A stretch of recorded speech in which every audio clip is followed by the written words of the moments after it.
Hello everyone, welcome back to the channel. Today we're going to be painting a slightly kit-bashed Lord Commissar from the Astra Militarum army. We're going to begin things off with some black Templar, which I'm using to paint the back of the cloak, as well as the hat and front portion of his clothing.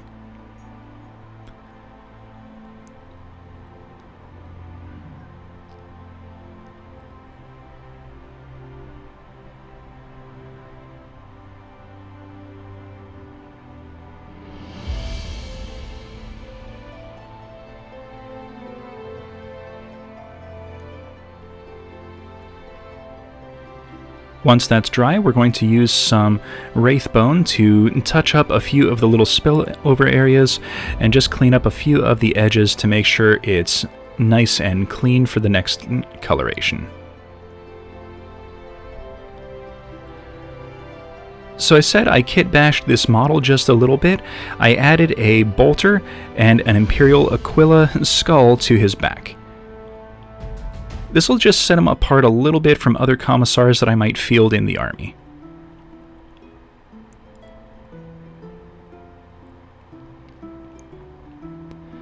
Next, we're going to use some Artist Loft silver. This is going to be used to paint over any of the metallic or metal areas on the model, and just give it a nice little undercoat for future steps. So we're going to be painting over quite a bit of the model now that I think about it. We have the bolter, the sword, a lot of the chains and some of the hoses, as well as the Aquila skull on his back.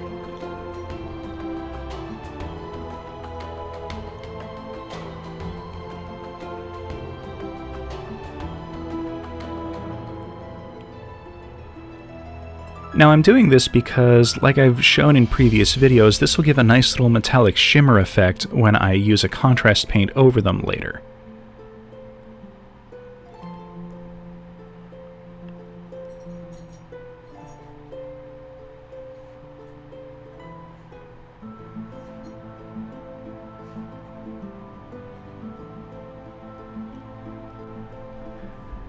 Now we're going to switch to some Flesh Tearers Red.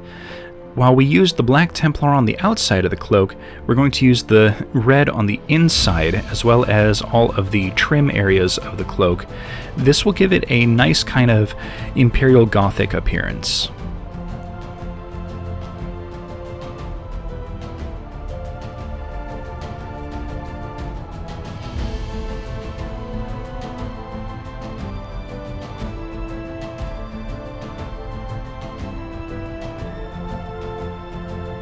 Next, I'm going to test out this new color, Briar Queen Chill, and I gotta say I like the kind of almost teal coloration that it gives to the area that it's painted over. Now, using some Basilicanum Gray, we're going to paint over all of the silvered areas, as well as this stone that he's standing on.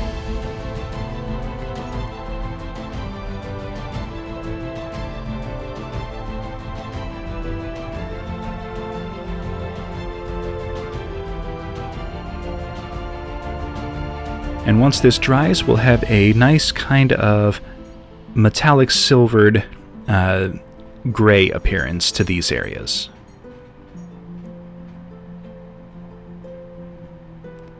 Now, using a little bit of Snakebite leather, we're going to paint over the boots. This will give a nice little bit of contrast to the darker areas of the model. And 2 coats of Guilliman flesh will go onto the face as well as the hand.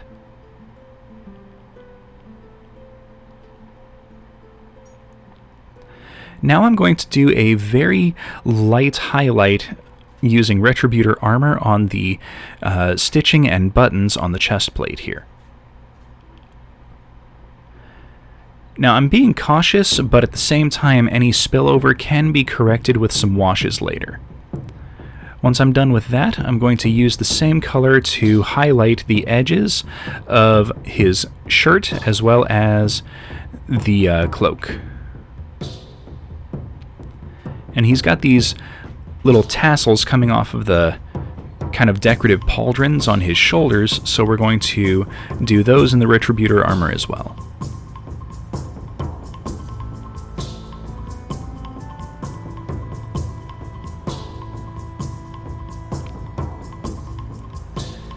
And what Imperial Aquila is incomplete without it being turned gold?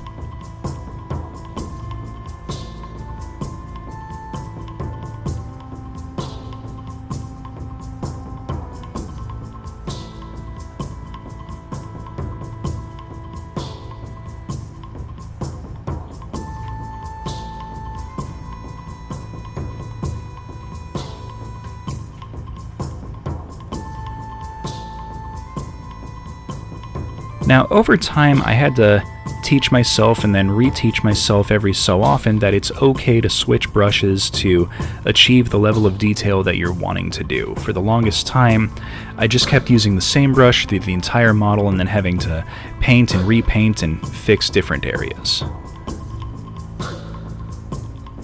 Now we're going to use some Artist Loft copper, and we're going to paint over a lot of these little hoses and a few of the smaller details on the model. Now I really like this color because it gives a really nice metallic sheen without being super overpowering and bright. So it's kind of like a dull metallic, but it works so well on a lot of these Imperial models.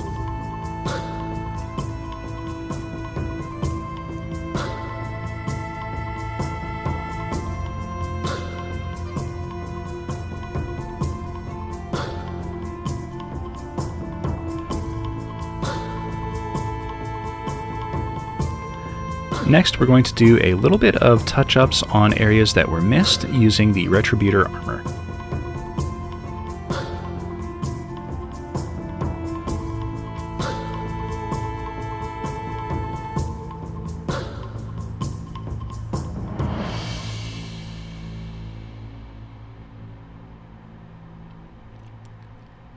And then we're going to follow that up with a few silver touch-ups.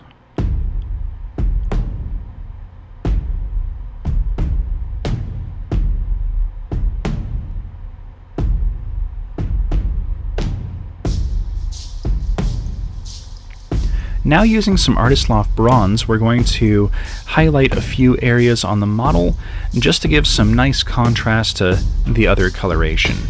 I like using this because it's kind of like a almost muted gold coloration, so it's kind of like a aged gold or very light brass coloration.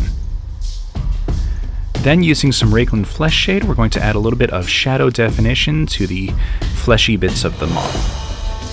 And then follow that up with some Null Oil, and this is going to go over the chest piece as well as all of the metallics of the model.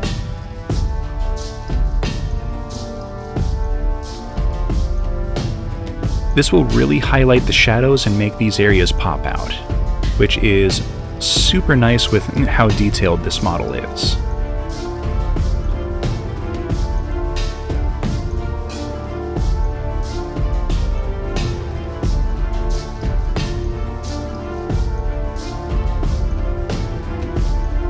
Now using a little bit of Corlin Green shade to just kind of enhance that kind of teal effect that the Briar Queen Chill gives. Now using some Agrax Earth Shade, we're going to make the stone look a lot more earthy by giving it a quick wash, and then we're going to do all of the clothing as well. This will give it a nice weathered effect without making it too dark to keep it from blending in with the rest of the model.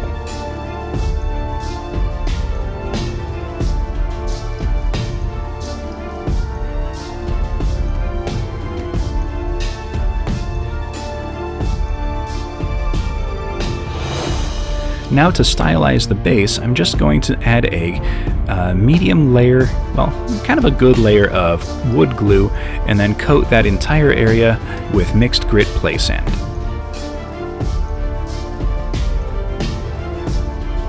And here we are with the finished piece. Alright everyone, this was a very detailed and intricate model to paint, but I had a lot of fun doing it. It took just over an hour to complete, so please everyone hit that like button, subscribe for future content, comment in the comments section, let me know how I'm doing. I do respond to all comments, and we will see you next episode.